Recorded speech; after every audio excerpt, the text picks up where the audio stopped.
One of the big ones coming late in the game. So the Nets, a lot of things to chew on in terms of what happened, but definitely what happened down the stretch in that 2.5-minute span when the Wizards turned things around and took the lead for good. For more on that, let's hear from Ian Eagle and Richard Jefferson. Bird? Thank you, Bob. This one is going to sting for a while for Brooklyn. The Nets had this game in their hands down the stretch, up by 5. Bradley Beal makes that 3, a steal.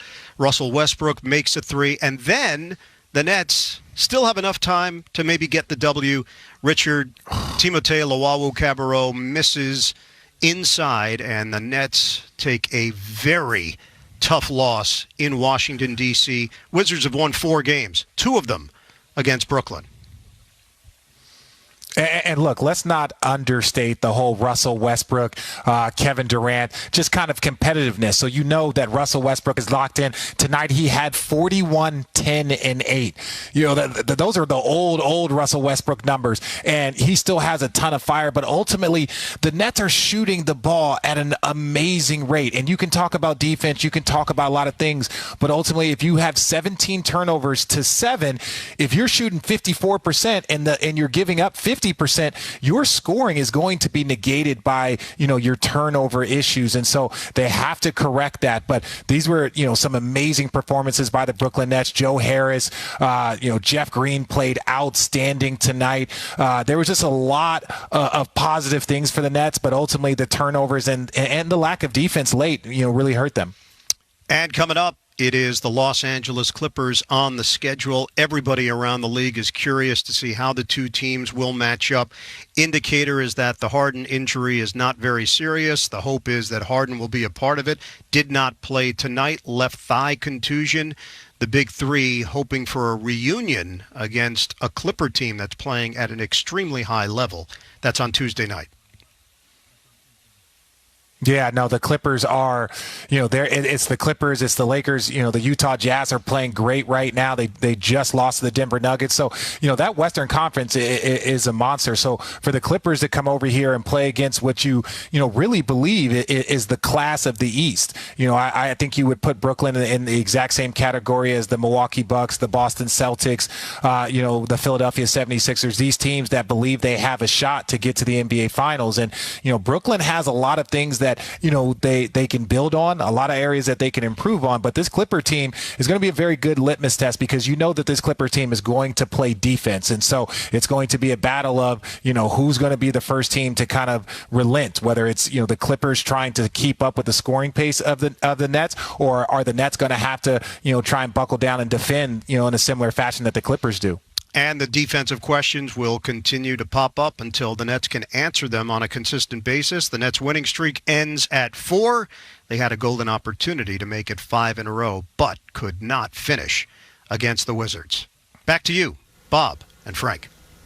Feet snatched from the jaws of victory. Yeah, so when you're going to say, what's the worst quarter of the Nets season? That was it, the fourth quarter. They gave up 48 points. What was the worst 6.8 seconds of their season? That was it right there. They're up 5 points, 6.8 to go when Beal hits the 3. Then Joe Harris throws the inbounds pass away, a steal. Russell Westbrook gives them the lead. Remember, the Nets had a timeout. A lot of times coaches in that situation, even though you have the lead, just call timeout there. This way you advance the ball to midcourt, settle things down, inbound the ball, and you can end the game that way. That is a disastrous loss. You cannot score that many points and lose a game, especially to give up 48 in the fourth quarter. Yeah, a couple of things you brought up on the pregame. This Wizards team, they've had stops and starts. They're not a 3-12 team. They're more talented than that. They showed that. You also said that a few of the guys, including Westbrook, would probably play a little more inspired tonight, and they did. Well, Richard Jefferson was talking about it during the telecast, that Beal is kind of easing himself into this game. Well, he eased himself in the fourth quarter. He dominated. But Russell Westbrook, what you love about him, he's so darn competitive. He took a bad 3 right before that, which was not a good shot by him. But then off the steal, he had to take that shot, knocks down the biggest shot of the game. And then at the other end, what does he want? He wants to defend Kevin Durant. And give Kyrie Irving credit. That was a smart pass by Kyrie Irving. TLC, 9 times out of 10, he's going to make that. I get it. You're under a little bit of pressure. That's a shot that you have to make. That was a good pass by Kyrie Irving on that inbounds pass with 2.9, I think it was, to go. Yeah.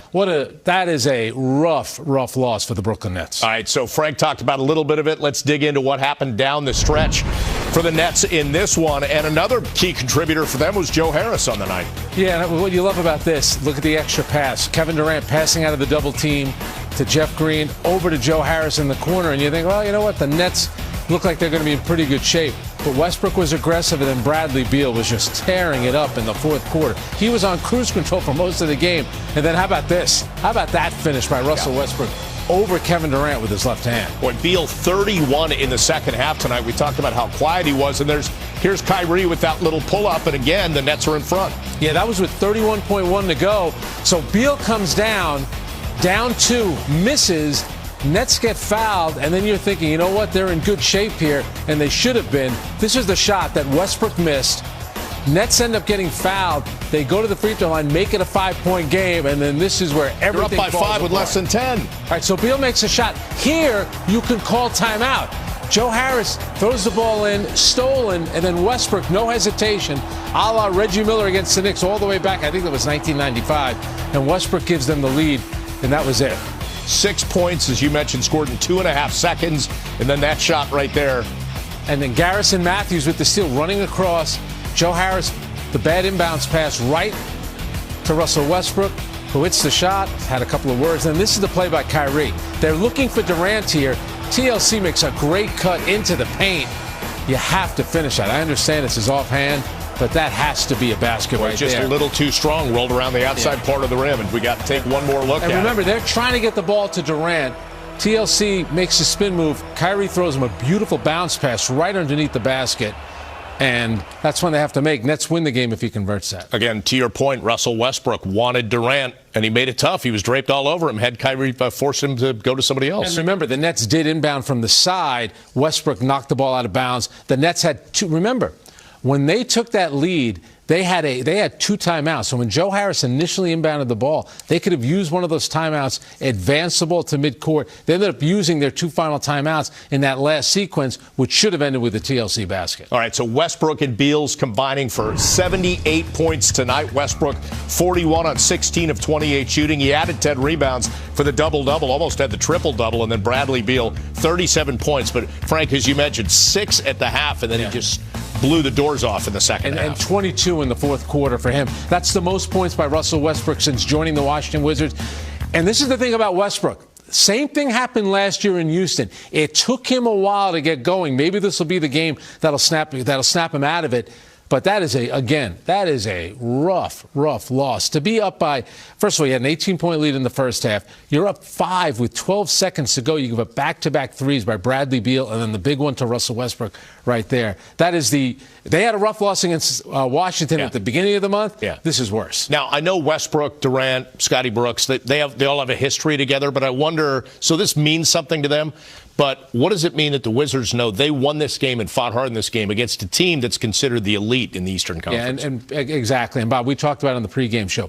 Washington was going to be a desperate team. They started off really slow, but that's a competitive team. And Westbrook, the great thing about him, you're talking about one of the great competitors in the league. He's so fierce. He's so strong. Late in the game saying, I got Durant. Even though Durant's got more size than him, he takes on that challenge. And then, of course, the big shot for him. Washington, for me, could still be a playoff team. Remember, 10 teams are going to get in. They're better than what their record is right now. Yeah, there's no doubt. And Westbrook with that grit tonight. We'll talk more about that coming up here on the Brooklyn Nets post-game show. We'll hear from Steve Nash about what happened to his team there in the final seconds as the Wizards were able to turn it around and win it by 3. We're going to hear from Ian and Richard about tonight's loss. And then we'll take a closer look at the Nets' upcoming schedule. They were looking to close things out on the road and have a good finish. Didn't happen that way. We're back after this.